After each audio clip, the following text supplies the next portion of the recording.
Chapter 16. We take a zebra to Vegas. The war god was waiting for us in the diner parking lot. Well, well, he said. You didn't get yourself killed. He knew it was a trap, I said. Aries gave me a wicked grin. But that crippled blacksmith was surprised when he netted a couple of stupid kids. You look good on TV. I shoved the shield at him.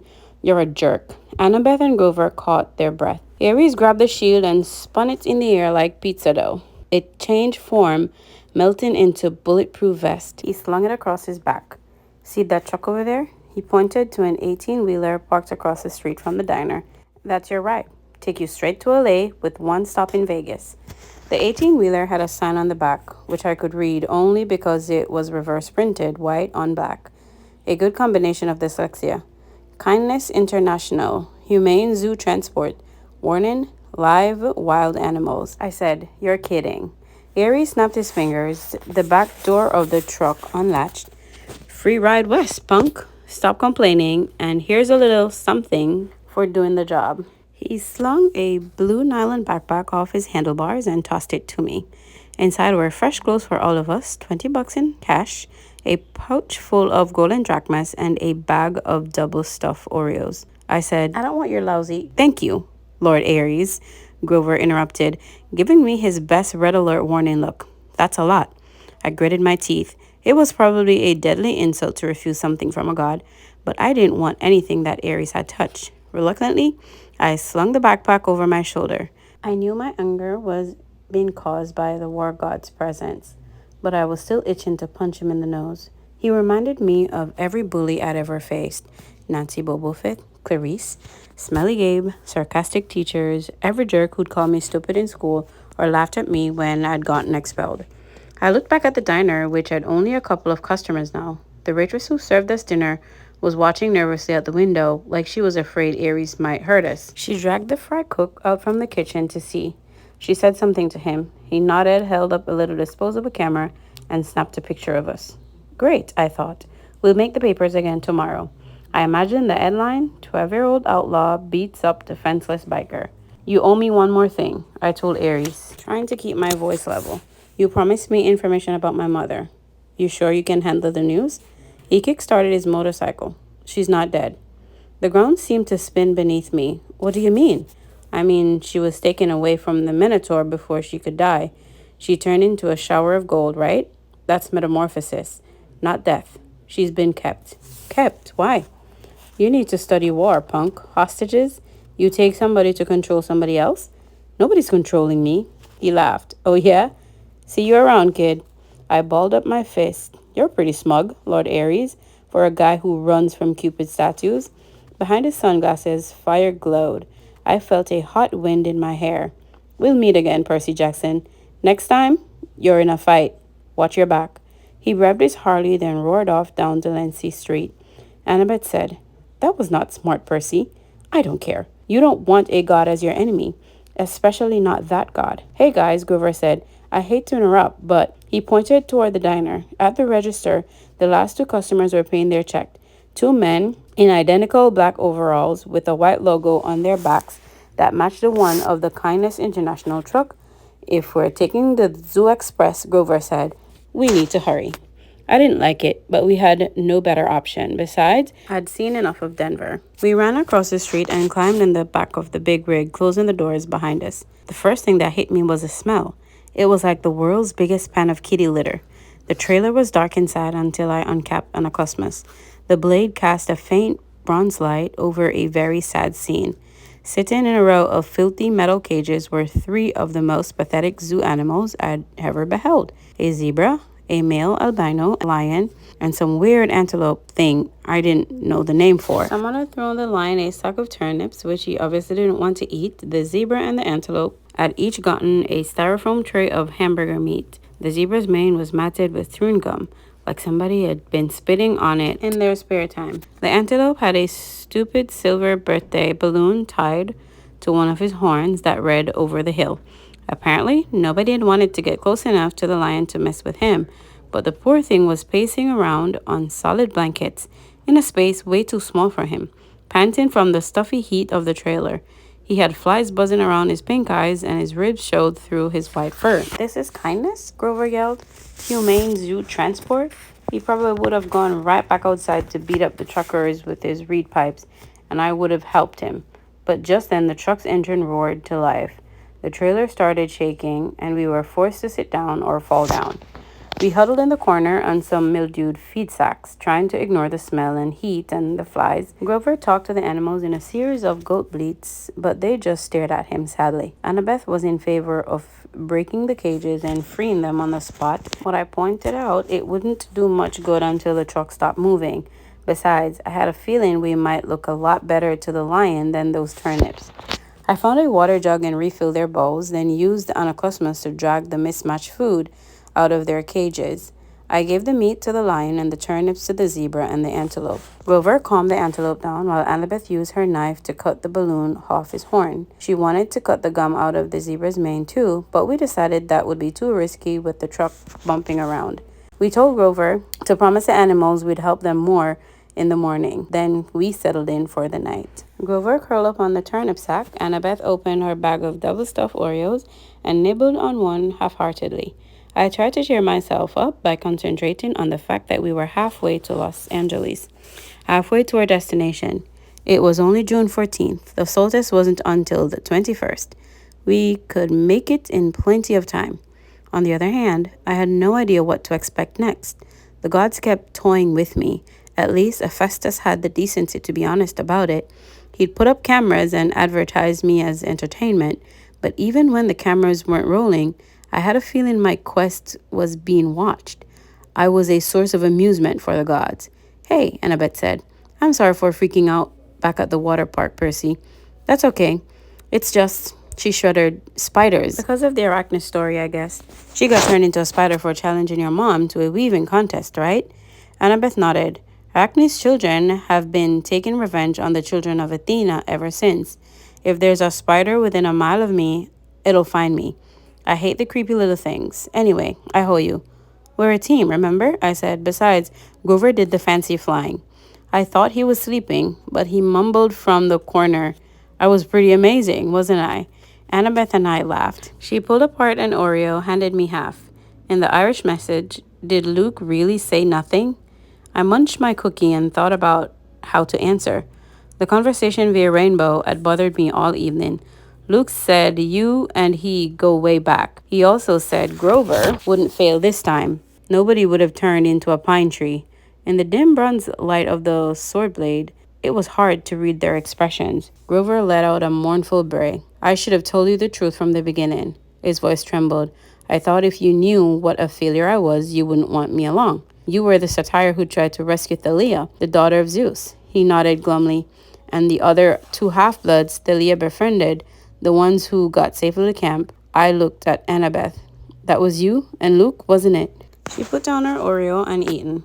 Like you said, Percy, a 7-year-old half-blood wouldn't have made it very far alone. Athena guided me toward help. Thalia was 12. Luke was 14. They'd both run away from home like me. They were happy to take me with them. They were amazing monster fighters, even without training. We traveled north from Virginia without any real plans, fending off monsters for about 2 weeks before Grover found us. I was supposed to escort Thalia to camp, he said, sniffling. Only Thalia, I had strict orders from Chiron. Don't do anything that would slow down the rescue. We knew Hades was after her, see, but I couldn't just leave Luke and Annabeth by themselves, I thought. I thought I could lead all three of them to safety. It was my fault the kindly ones caught up to us. I froze, I got scared on the way back to camp, and took some wrong turns. If I'd just been a little quicker. Stop it, Annabeth said. No one blames you. Thalia didn't blame you either. She sacrificed herself to save us, he said miserably. Her death was my fault. The Council of Cloven Elders said so. Because you wouldn't leave 2 other half-bloods behind? I said. That's not fair. Percy's right, Annabeth said. I wouldn't be here today if it weren't for you, Grover. Neither would Luke. We don't care what the council says. Grover kept sniffling in the dark. It's just my luck. I'm the lamest satyr ever, and I find the 2 most powerful half-bloods of the century, Thalia and Percy. You're not lame, Annabeth insisted. You've got more courage than any satyr I've ever met. Name one other god who would dare go to the underworld. I bet Percy is really glad you're here right now. She kicked me in the shin. Yeah, I said, which I would have done even without the kick. It's not the luck that you found Thalia and me, Grover. You've got the biggest heart of any satire ever. You're a natural searcher. And that's why you'll be the one who finds Pan. I heard a deep, satisfied sigh. I waited for Grover to say something, but his breathing only got heavier. When the sound turned to snoring, I realized he'd fallen asleep. How does he do that? I marveled. I don't know, Annabeth said, but that was really a nice thing you told him. We rode in silence for a few miles, bumping around on feed sacks. The zebra munched a turnip, the lion licked the last of the hamburger meat off his lips, and looked at me hopefully. Annabeth rubbed her necklace like she was thinking deep, strategic thoughts. The pine tree bead, I said. Is that from your first year? She looked. She hadn't realized what she was doing. Yeah, she said. Every August, the counselors pick the most important event of the summer, and they paint it on the year's beads. I've got Thalia's pine tree, a Greek turami on fire, a centaur in a prom dress. Now that was a weird summer. And the college ring is your father's. That's none of your... She stopped herself. Yeah, it is. You don't have to tell me. No, it's okay. She took a shaky breath. My dad sent it to me folded in a letter 2 summers ago. The ring was like his main keepsake from Athena. He wouldn't have gotten through his doctoral program at Harvard without her. That's a long story. Anyway, he said he wanted me to have it. He apologized for being a jerk, said he loved me and missed me. He wanted me to come home and live with him. That doesn't sound so bad. Yeah, well, the problem was, I believed him. I tried to go home for that school year, but my stepmom was the same as ever. She didn't want her kids to put in danger by living with a freak. Monsters attacked. We argued. Monsters attacked. We argued. I didn't even make it through winter break. I called Sharon and came right back to Camp Half-Blood Hill. You think you'll ever try living with your dad again? She wouldn't meet my eyes. Please. I'm not into self-inflicted pain. You shouldn't give up, I told her. You should write him a letter or something. Thanks for the advice, she said coldly, but my father's made his choice about who he wants to live with. We passed another few miles of silence. So if the gods fight, I said, will things line up the way they did with the Trojan War? Will it be Athena versus Poseidon? She put her head against the backpack. Aries had given us, and closed her eyes. I don't know what my mom will do. I just know I'll fight next to you. Why? Because you're my friend, seaweed brain. Any more stupid questions? I couldn't think of an answer for that. Fortunately, I didn't have to. Annabeth was asleep. I had trouble following her example, with Grover snoring and an albino lion staring hungrily at me, but eventually I closed my eyes. My nightmare started out as something I'd dreamed a million times before. I was being forced to take a standardized test while wearing a straitjacket. All the other kids were going out to recess, and the teacher kept saying, "Come on, Percy, you're not stupid, are you? Pick up your pencil." Then the dream strayed from the usual. I looked over at the next desk and saw a girl sitting there. She's wearing a straitjacket. She was my age, with unruly black punk-style hair, dark eyeliner around her stormy green eyes, and freckles across her nose. Somehow, I knew who she was. She was Thalia, daughter of Zeus. She struggled against the straitjacket, glared at me in frustration, and snapped, "Well, seaweed brain, one of us has to get out of here." She's right, my dream self thought. I'm going back to that cavern.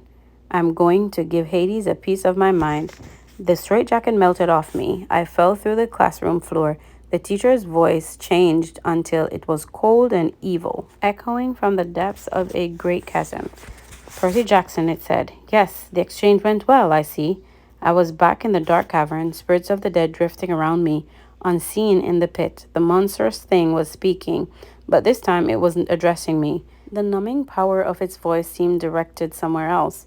"And he suspects nothing?" it asked. Another voice, one I almost recognized, answered at my shoulder. "Nothing, my lord. He is as arrogant as the rest." I looked over, but no one was there. The speaker was invisible. Deception upon deception, the thing in the pit mused aloud. "Excellent." "Truly, my lord," said the voice next to me. "You are well named, the Crooked One." But was it really necessary? I could have brought you what I stole directly. "You?" the monster said in scorn. "You have already shown your limits.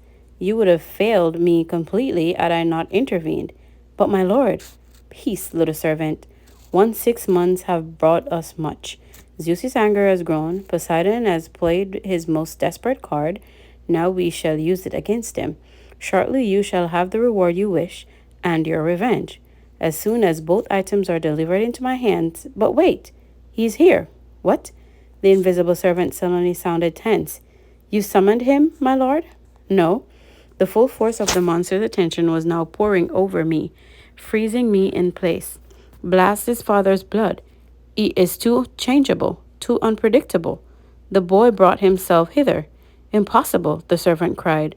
For a weakling such as you, perhaps, the voice snarled. Then its cold power turned back on me.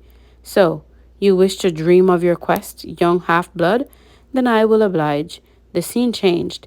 I was standing in a vast throne room with black marble walls and bronze floors.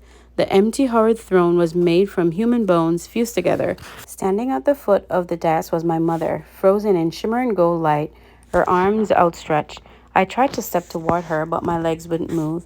I reached for her, only to realize that my hands were withering to bones. Grinning skeletons in Greek armor crowded around me, draping me with silk robes, wreathing my head with laurels that smoked with chimera poison, burning into my scalp.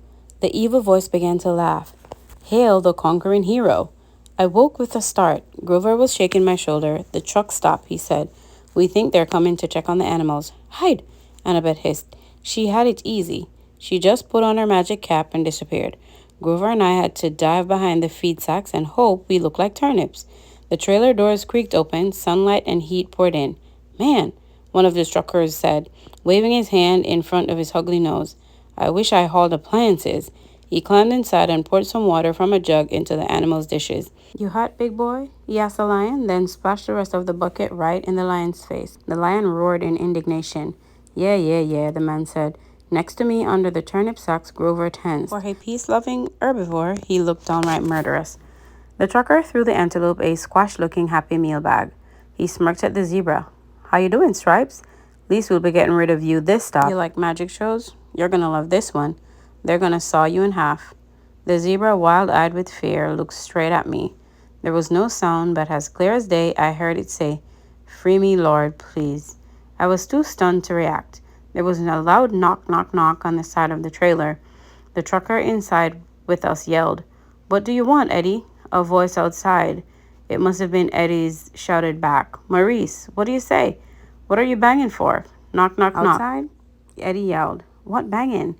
Our guy Maurice rolled his eyes and went back outside, cursing at Eddie for being an idiot.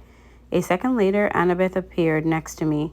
She must have done the banging to get Maurice out of the trailer, she said. This transport business can't be legal. No kidding, Grover said. He paused as if listening. The lion says these guys are animal smugglers. That's right, the zebra's voice said in my mind. We've got to free them, Grover said. He and Annabeth both looked at me, waiting for my lead. I'd heard the zebra talk, but not the lion. Why? Maybe it was another learning disability. I could only understand zebras. Then I thought, horses? What had Annabeth said about Poseidon creating horses? Was a zebra close enough to a horse? Was that why I could understand it? The zebra said, Open my cage, Lord, please. I'll be fine after that. Outside, Eddie and Maurice were still yelling at each other, but I knew they'd be coming inside to torment the animals again any minute. I grabbed Riptide and slashed the lock off the zebra's cage. The zebra burst out. It turned to me and bowed. Thank you, my lord. Grover held up his hands and said something to the zebra in goat talk, like a blessing. Just as Maurice was poking his head back inside to check out the noise, the zebra leaped over him and into the street. There was yelling and screaming and cars honking. We rushed to the doors of the trailer in time to see the zebra galloping down a wide boulevard lane with hotels and casinos and neon signs. We just released a zebra in Las Vegas. Maurice and Eddie ran after it with a few policemen following after them shouting, Hey, you need a permit for that. Now would be a good time to leave, Annabeth said. The other animals first, Grover said.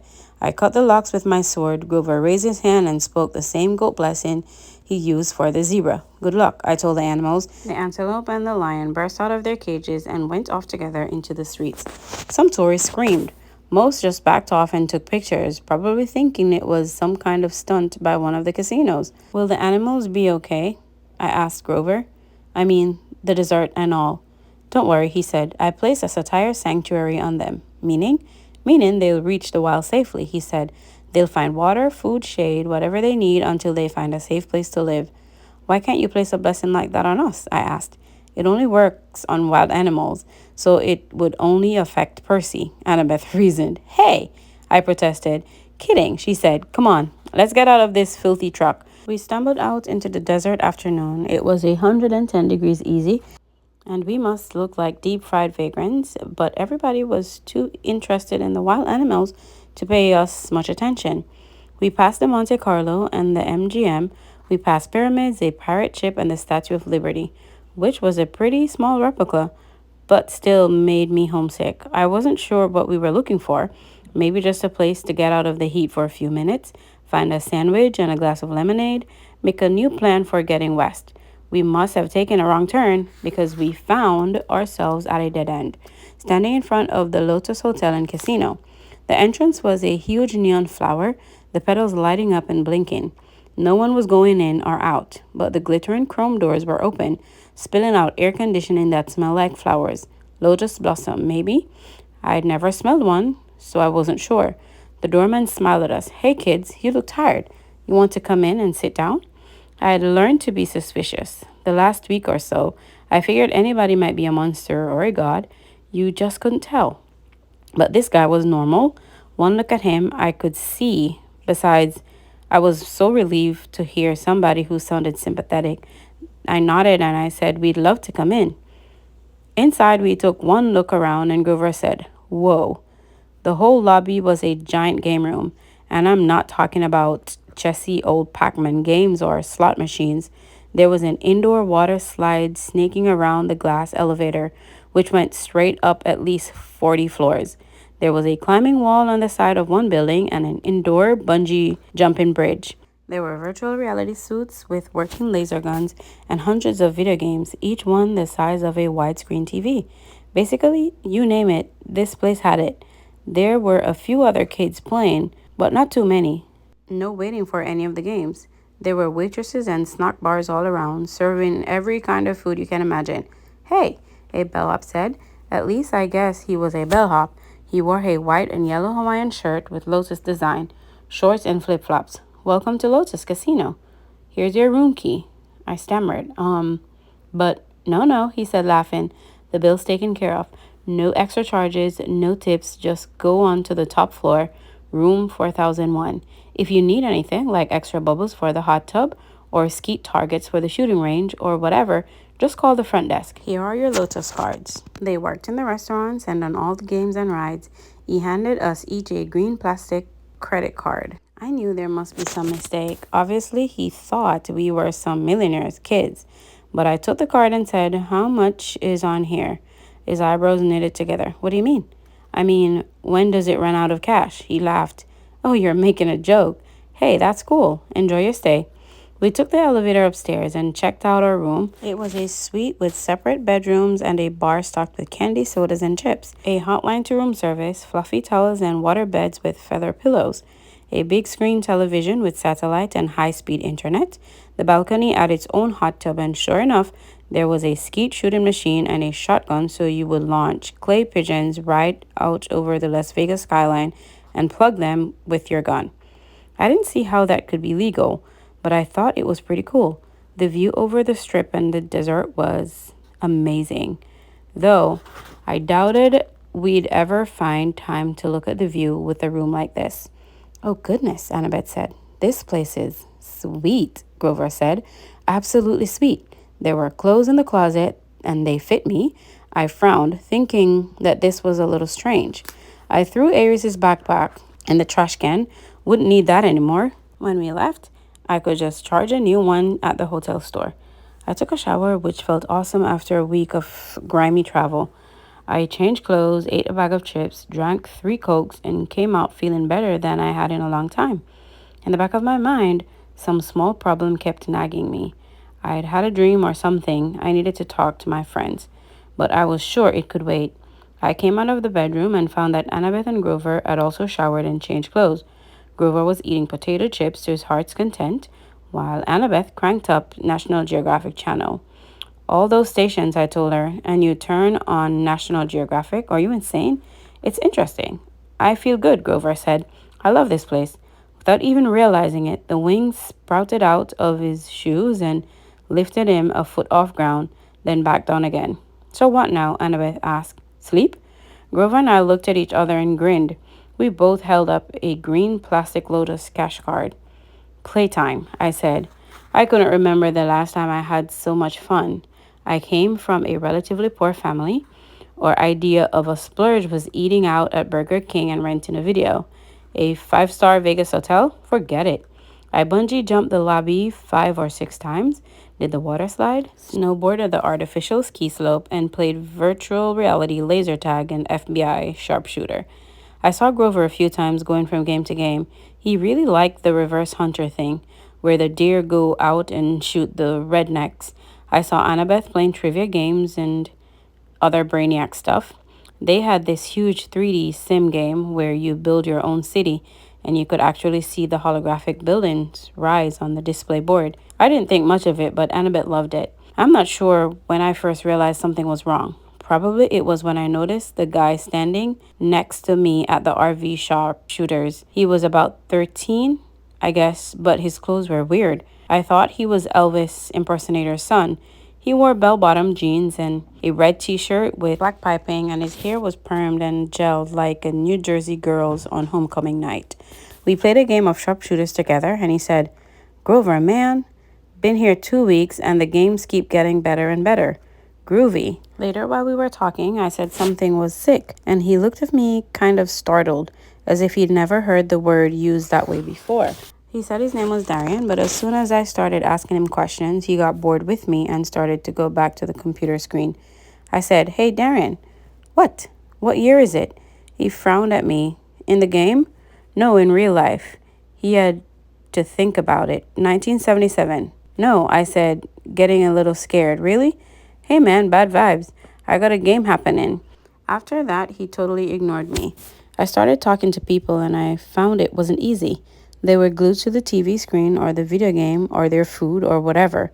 I found a guy who told me it was 1985. Another guy told me it was 1993. They all claimed they hadn't been in here very long. A few days, a few weeks at most. They didn't really know and they didn't care. Then it occurred to me, how long had I been here? It seemed like a couple of hours, but was it? I tried to remember why we were here. We were going to Los Angeles. We were supposed to find an entrance to the underworld. My mother, for a scary second, I had trouble remembering her name. Sally. Sally Jackson. I had to find her. I had to stop Hades from causing World War III. I found Annabeth still building her city. Come on, I told her. We've got to get out of here. No response. I shook her. Annabeth? She looked up annoyed. What? We need to leave. Leave? What are you talking about? I've just got to the towers. This place is a trap. She didn't respond until I shook her again. What? Listen, the underworld or quest. Oh, come on, Percy, just a few more minutes. Annabeth, there are people here from 1977, kids who had never aged. You check in and you stay forever. So, she asked, can you imagine a better place?